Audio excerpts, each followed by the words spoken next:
Synod, thank you for the chance to come this morning and just talk you through the vision and strategy of the Board of Education.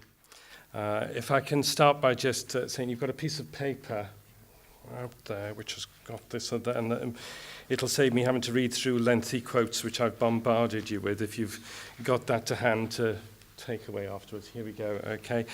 Some of the quotes, in fact, I think most of the quotes come from this booklet, which gives an incredibly good background and context to much of what I have to say this morning. It's the most recent major report on church schools, the Church School of the Future Review. Actually, if you enter that title into Google, you get a PDF of it, should you want to check it afterwards. It's a major report that looks into some of the challenges and opportunities we're faced with as churches with schools. Actually, the next slide, we've got just an image of it, so there you are, that's what you're looking for when you do Google it. If I can just say a little bit about context, though. Some of you will have heard the term, possibly if you're involved in education, the changing landscape. It's used so often, this term, the changing landscape in education. I encounter it so many times in my job. I wonder whether that big wardrobe in the corner of my office in Church House is actually a little portal to Narnia or something. There's that many different conversations about landscapes changing. But you'd be familiar with what that is, possibly, that some of the traditional support mechanisms, some of the traditional structures that held schools in place are either going or gone. Speak increasingly to school leaders who say they feel like the David Attenborough polar bear on the piece of ice that's melting away. The local authorities increasingly cut and diminishing. So that's one challenge. The other challenge that I would point out is there is still hostility towards church schools. It's actually not as numerous as it may sometimes sound, but it's actually quite a powerful lobby out there that's shaped, for example, if you look at the academies legislation, there's some bits I could point to in there, quite clearly shaped by people who come with an opposition to the very fact that we have schools. There's also a bit of an identity crisis, I'd suggest. One of the most recent summations of inspections of church schools found that 25% of schools, the ethos was not as explicit, the Christian ethos was not as explicit as the inspectors would have wanted therein. And I think that, to some extent, is down to some of the opposition and some of that sense of identity within schools sometimes being questioned. And then I've put another challenge on there, which actually refers more specifically, I would say, to our diocese. It's actually a quote, but I've stuck a question mark at the end of it. It's a quote from the Chadwick report, which is the Church School of the Future report. Church schools stand at the centre of the church's mission. And I've put a question mark there because in the context of the Diocese of Sheffield, I would ask, well, do they? Do they actually stand? Does it feel, do you as Synod members feel as though the schools stand at the centre of the mission that you engage in when you come together as a Synod? I've been a church school head in Sheffield Diocese for quite a number of years and been well supported by the diocese, but I'm not sure I'd say, if I did say it's somewhere around the centre, is it central enough? Maybe I could push the question a bit further. There is time for you to come back at me afterwards, so you might want to give an answer to that. But on the positive side, we're there. We're there. 40 schools across the diocese. We're there. Not only are we there, we've been there for a long time. Lawton, down the road, right away down the road from here, 400 years old last year, celebrating 400 years, making it the oldest school in South Yorkshire that's still running at the moment, I'm told. So we're there, 40 schools.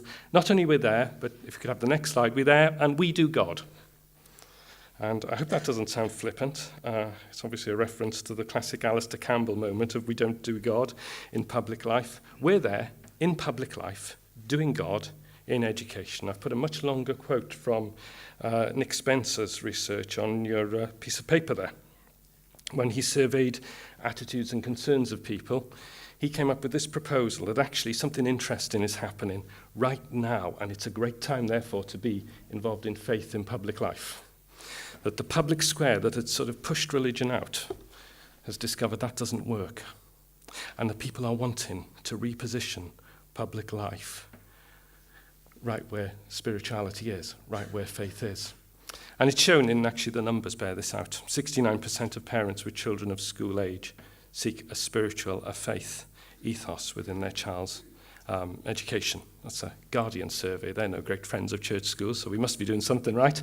Children are twice as likely now to say religion is important to them as they were 40 years ago, News Round found, when they were 40 years old. Some of you who were there watching the very first News Round, like me, might even have picked up on the survey they did on the 40th anniversary. I particularly noted it because I note that John Craven hasn't aged at all, whereas look what's happened to me in the 40 years. So we're there, and it's a very exciting time for the board to be doing the 5 things that I'm going to present to you over the coming time that we see as our mission and our strategy for the way ahead. Apologies to those who've sat through this before. I think, Bishop Peter, this is your 5th time going through this. You've stayed awake for all 5. You've heckled in 2. Could we have the next slide, please? So we're about affirming distinctiveness. And I wonder what you think it means when we say that church schools are distinctive. Does it mean that we do maths and the other schools don't? Of course not. People sometimes get misled by this one and say, oh, it's a church school, so it'll have a very caring ethos. Well, Canon Paver and I have worked in community schools that aren't church schools, and I think we'd both say as well, we had a very, very caring ethos in our schools, and some of you have been talking to people over tier governors in community schools that are very caring. No, you can't pick something like that out either. I think it's bigger than that, actually. I think to say what makes a church school distinctive, you have to go for a much bigger picture, which is why I've put this up. I wonder if you'd like to mention to the people around what you think you're seeing on the screen there. Some of you will know it already, so some of you will be familiar with the little illusion that's going on. Some of you have seen it a few times. But just, let's do a show of hands quickly. How many of you are seeing a duck? How many of you are seeing a rabbit? Yeah, some people are seeing both. Yes. If you're seeing a space hopper, it means you've looked at it like that, so you're going completely wrong. Okay, but yes, okay. Of course, you're seeing the same thing. But the way in which you approach it, it's very hard to see both at the same time. You're seeing one or the other at any one time. It's a famous psychology experiment, actually, and whichever one you're seeing, it'll depend to some extent on what thoughts are going on in your head and how you're approaching it. Now, I would suggest that's what we mean by church school distinctiveness. That it's a bit like the reading we had at the start from 2 Corinthians about seeing the unseen. Paul calling us to see the unseen, the treasure in clay jars, as he'll later describe it in 2 Corinthians. That what the duck rabbit on the screen suggests to me is that the distinctiveness of a church school doesn't lie in the fact that we sit the children in assembly 10 minutes longer than everywhere else. It doesn't lie in any particular scheme of RE, though we may do things like that. We may have little fiddly changes like that, and they may be quite important, but there's a much bigger thing going on here, which is a very Anglican thing that says that the truth of God is the truth of the world, and that actually it's about how you approach the whole of life and education that will create a much bigger distinctiveness in your church school. And yes, it may manifest itself in little ways here and there, but it starts with something much bigger. Let me just put the next slide up. It starts with a vision something like this, from the theologian of public life, Miroslav Volf, who suggested the Christian identity is established not primarily by denying and combating what's outside, not by worrying about the differences between church schools and non-church schools, not by trying to make distinctiveness about something at the edges to do with an admissions policy or a catchment area or something like that. But it's about getting to the heart of what we're about affirming the place of Jesus Christ as word in education. And I would suggest, following Bishop Stephen's address, if we want to ask the question, how would God do what's described in that Ephesian quote and gather all together? Well, where else would you start other than in schools and in education in terms of gathering together the thoughts and hearts and minds of all people? Just to mention quickly a few things that throws up for us as a board, it does mean that we need to look towards continuing to renew that sense of church schools at the centre, at the heart of the wider mission of the diocese and at the heart of the sorts of things we've been discussing this morning already.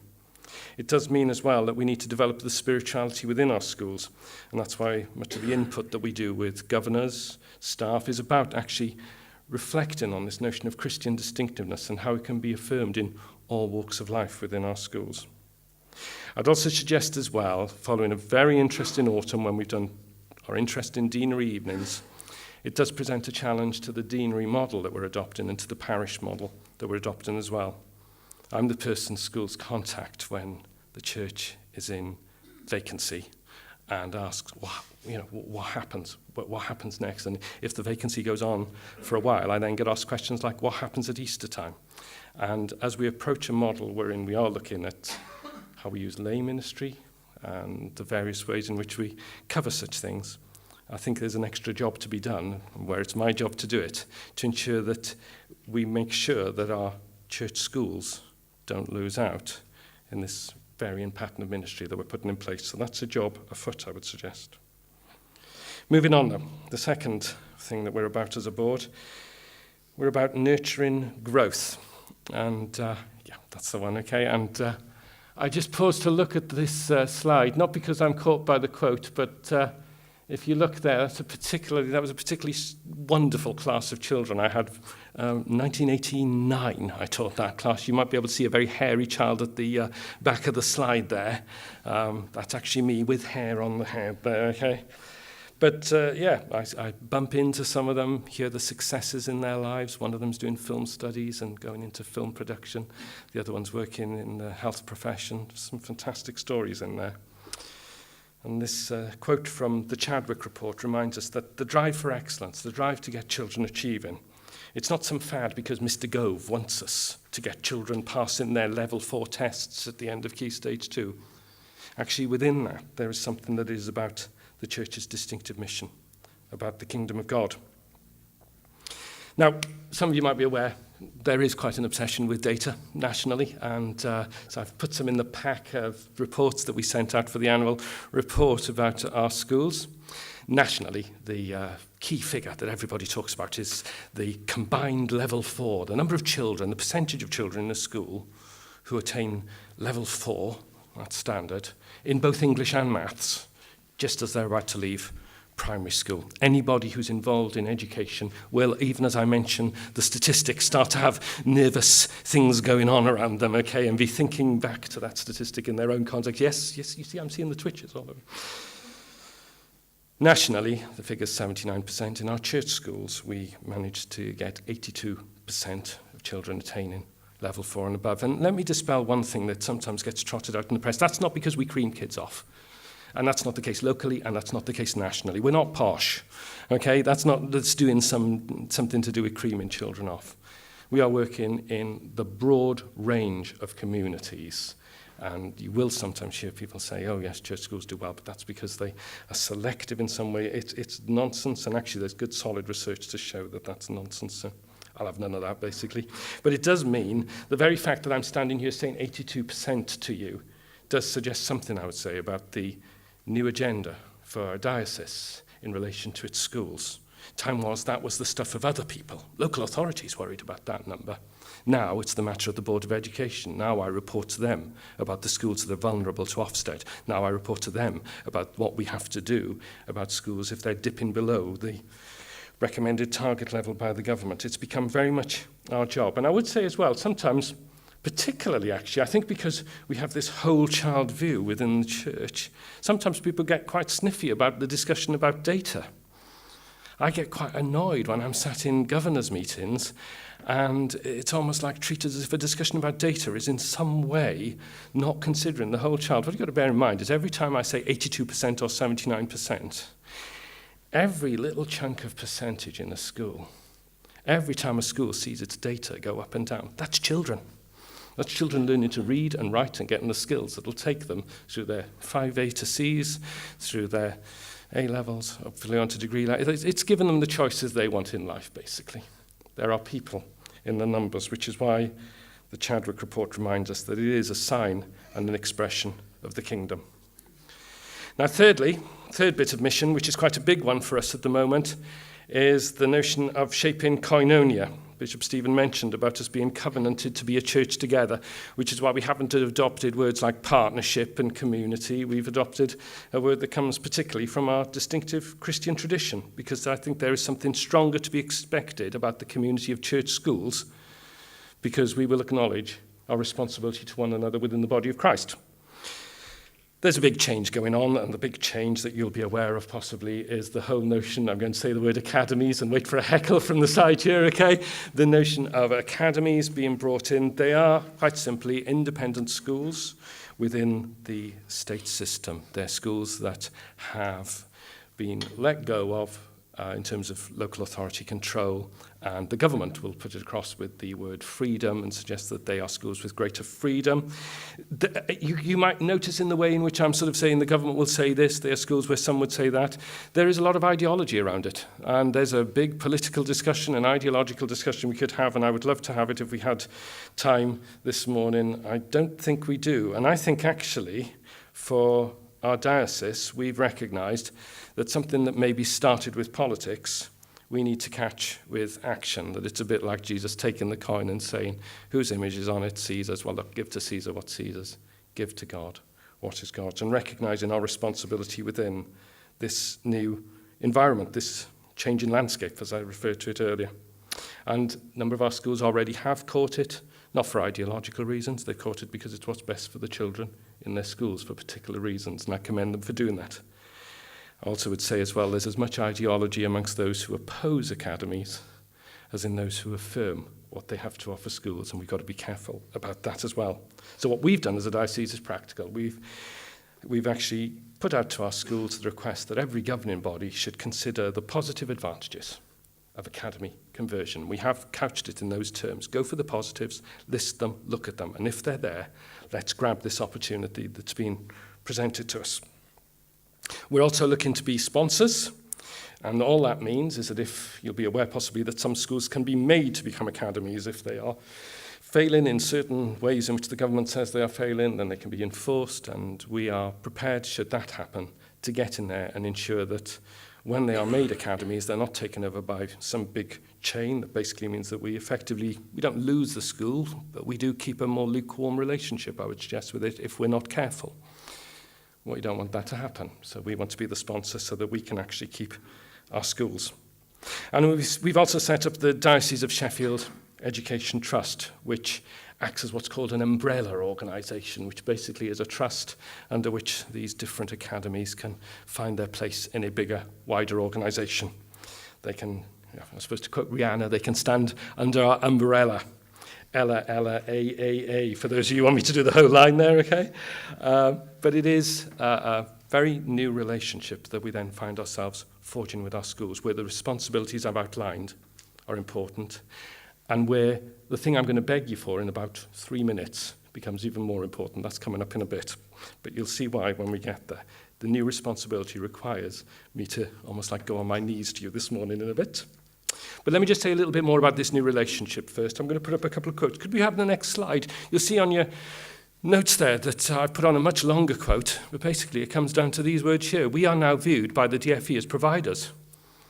We're not the organisation that is alongside the school, going in and helping out as somebody else does the providing. We're looked to for how we can support our schools in areas where other people used to support them.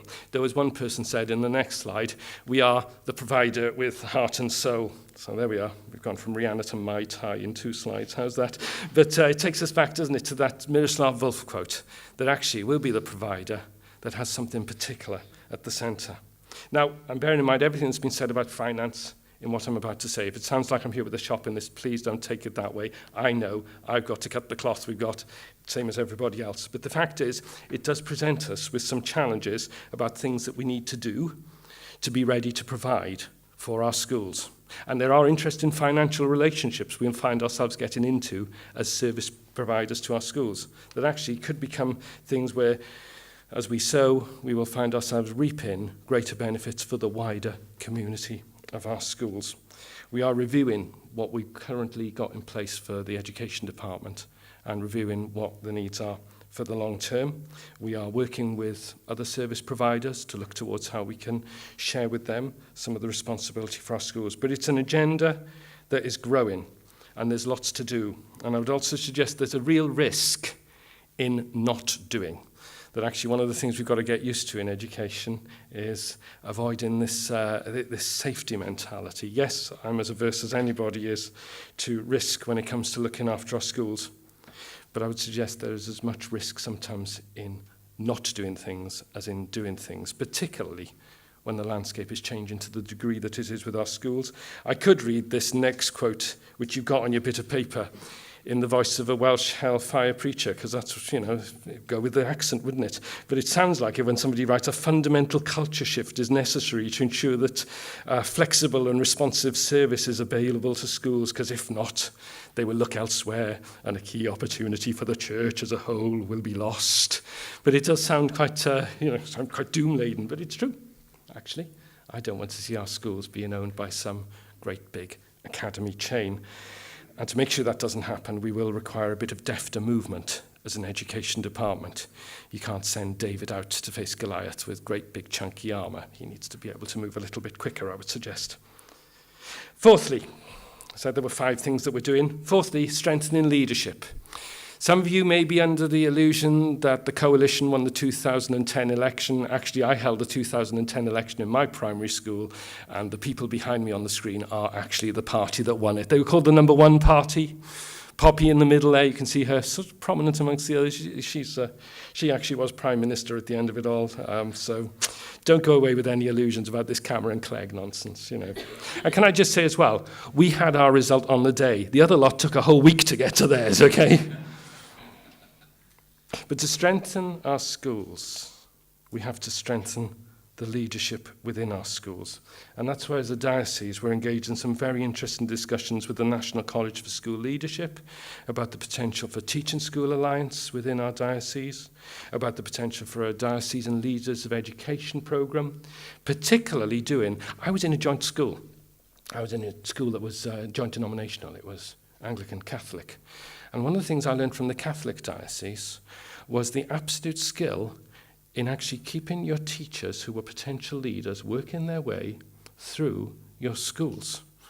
I remember my first Catholic heads meeting where I realised I was sat around a table with about 16 people, all of whom had either worked together throughout their careers, or actually 2 of them were married to each other, which was even stranger. But actually, keeping that community together. Now, we're Anglicans, actually. That's not our model. We want to see our good teachers also going out and doing their mission to community schools as well. But we've got to start grabbing some of those future leaders and bringing them on. And this is where I would go down on my knees, were it not for the fact that I'd lose the microphone if I did. And do my "Oh, Synod, please" moment. Because we also have a dire need within this diocese to increase the stock of governors and trustees and that volunteer force that we can call upon when faced with some of the challenges I've outlined. If one of our schools became a sponsored academy because of some inspection disaster within the next few weeks, I would be expected to go to the DFE with a list of competent, capable people with backgrounds in things like HR, finance, or any other area that could somehow contribute to the voluntary governance and trusteeship of that school. I would have to present those names, and if I don't, then they've got plenty of commercial companies out there who can put together a better list, and whoop, there we go, we lose a school. And so there's an absolute need to build up that stock. And we are in a very interesting time church-wise.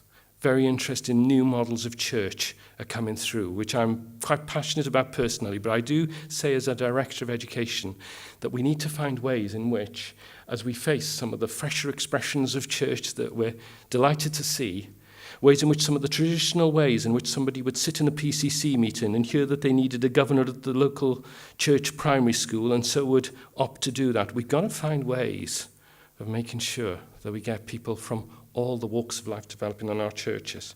If we find ourselves with larger churches with very capable people who just happen not to have a church school within their parish, then I need help, basically. How do I get in there?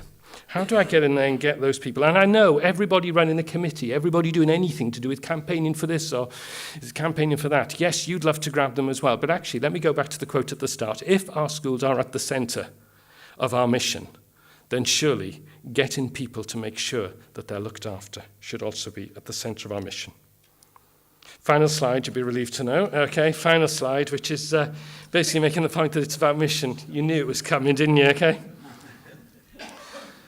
This slide of the chairman of the Board of Education for the Diocese of Sheffield, who is also chair of the Diocese of Sheffield Education Trust, interests me greatly because, of course, I've taught reception over the years. Any of you who've ever been at the water tray will realise that what started as a baptism at Christchurch Fitzmore, where this was taken, actually turned into, basically, people got soaked in the process, okay?